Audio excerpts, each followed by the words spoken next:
Olá, meu nome é Rosângela Munhoz, eu sou escritora e especialista em inglês instrumental e também fundadora da Exchange Soluções em Idiomas. A proposta de hoje é fazer a análise de alguns parágrafos do artigo retirado do The Economist do dia 8 de agosto de 2020 sobre a explosão que abalou o Líbano.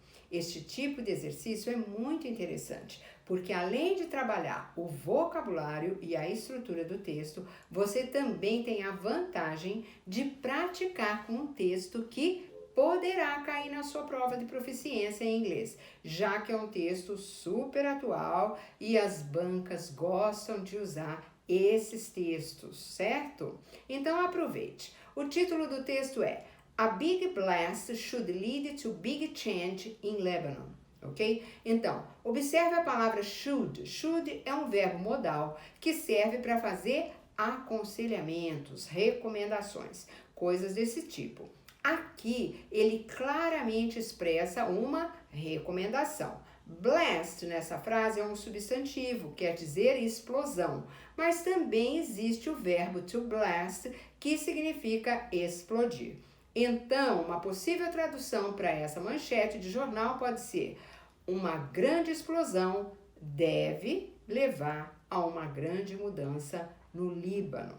Ok? O primeiro parágrafo da matéria diz assim: So powerful was the explosion that rocked Beirut on August 4th that people in Cyprus, 240 kilometers away, thought they had suffered an earthquake.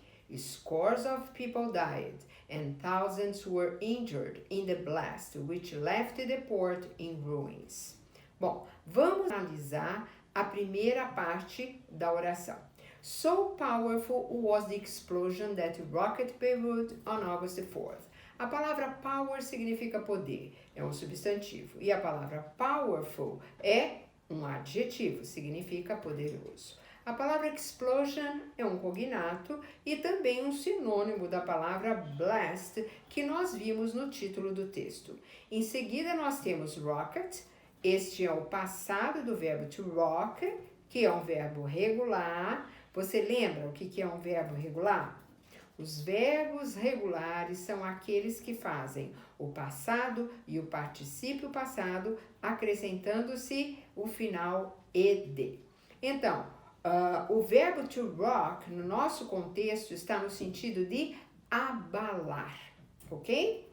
Bom, on August 4th, observa a preposição on na frente da data. É importante perceber que se a data não estivesse completa, se só tivéssemos o mês ou somente o ano, a preposição correta seria in, ok? E agora vamos a uma possível tradução desse trecho. Tão poderosa foi a explosão que abalou Beirute no dia 4 de agosto. Continuando. Depois de a explosão que abalou Beirute no dia 4 de agosto. Nós temos that people in Cyprus, 240 kilometers away, thought they had suffered an earthquake. Então, inicia a oração com o pronome relativo that, que quer dizer que. Depois nós temos a palavra away, que quer dizer longe, distante. Em seguida aparece a palavra thought, que é o passado do verbo to think, que quer dizer pensar, achar. Logo depois nós temos had suffered, né? É o verbo to suffer, que quer dizer sofrer. Ele está no past perfect, no passado perfeito, e quer dizer tinham sofrido. Depois nós temos earthquake, que quer dizer terremoto.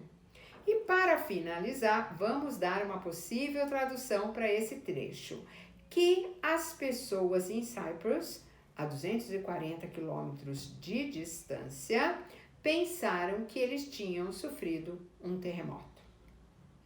Vamos agora para a última oração do parágrafo. Scores of people died and thousands were injured in the blast which left the port in ruins. Então, iniciamos com a expressão scores of people, que quer dizer muitas pessoas. Poderia ser substituído por a lot of people.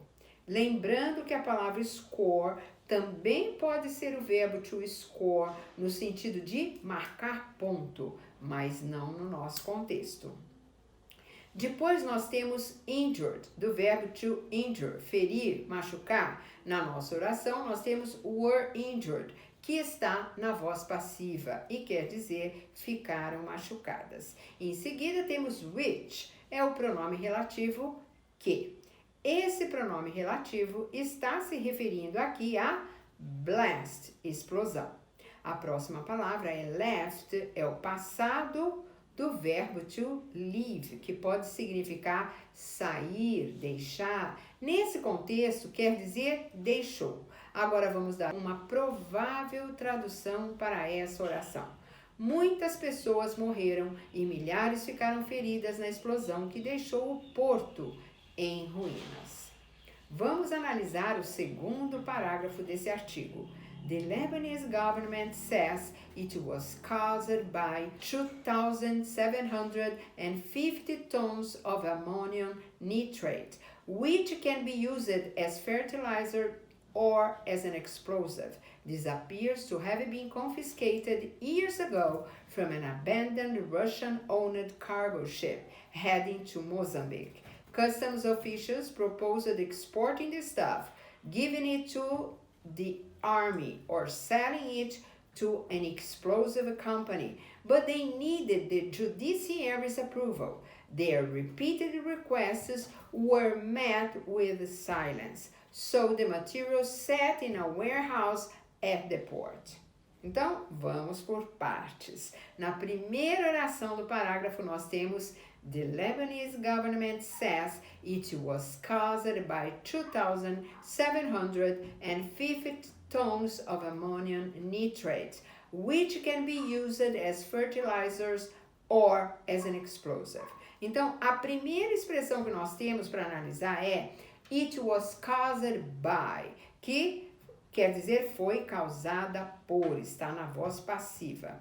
Em seguida, nós temos which, que é o pronome relativo que, está se referindo a coisas. E qual é a referência contextual dele aqui? A quem ele está se referindo? As 2.750 toneladas de nitrato de amônio.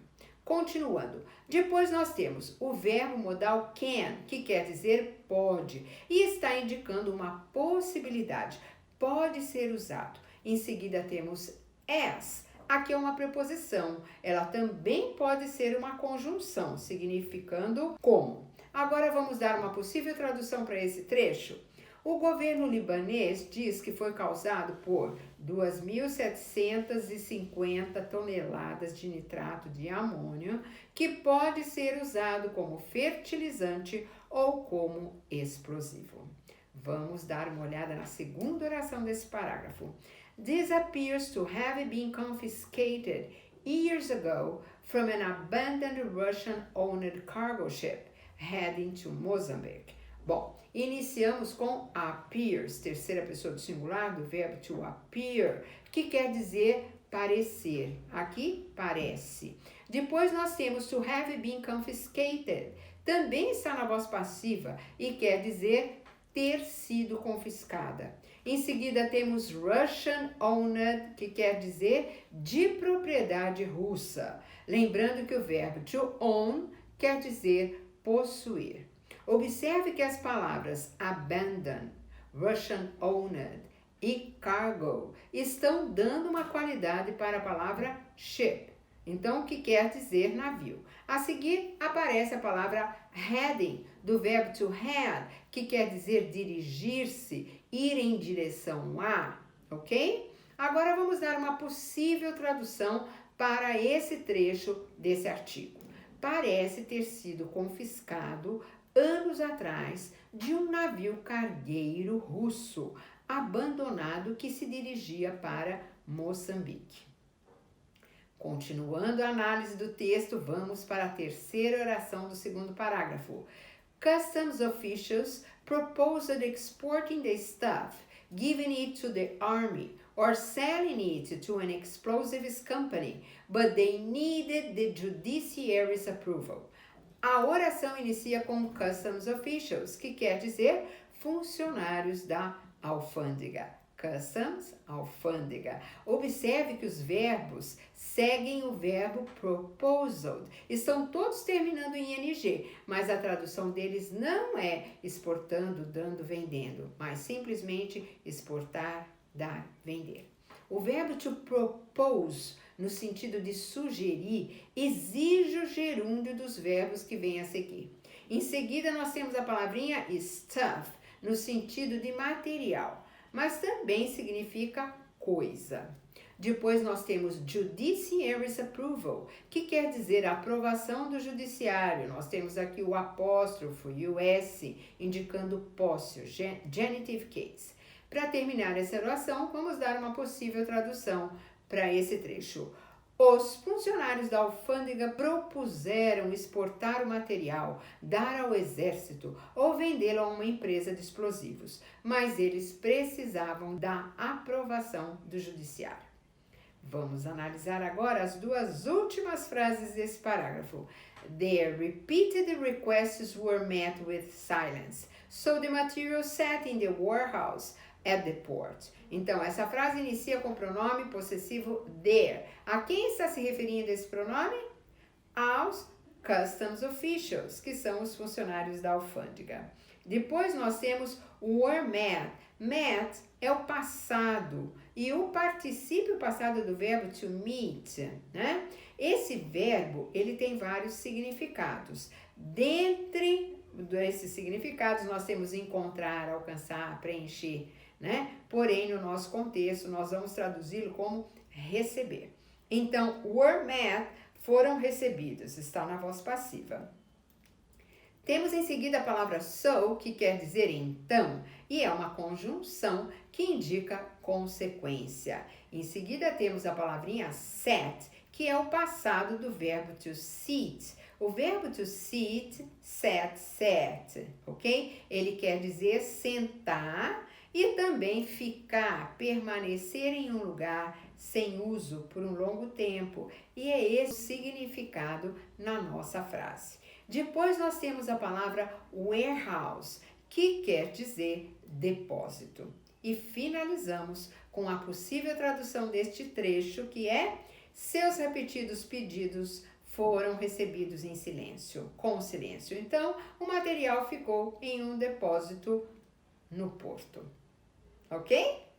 Nós terminamos aqui a nossa aula de análise de texto. Espero que você tenha gostado. Aproveito para pedir para você dar sugestões de conteúdos que você gostaria que nós trabalhássemos em nossas aulas. É só colocar aqui nos comentários. Será um prazer atender o seu pedido.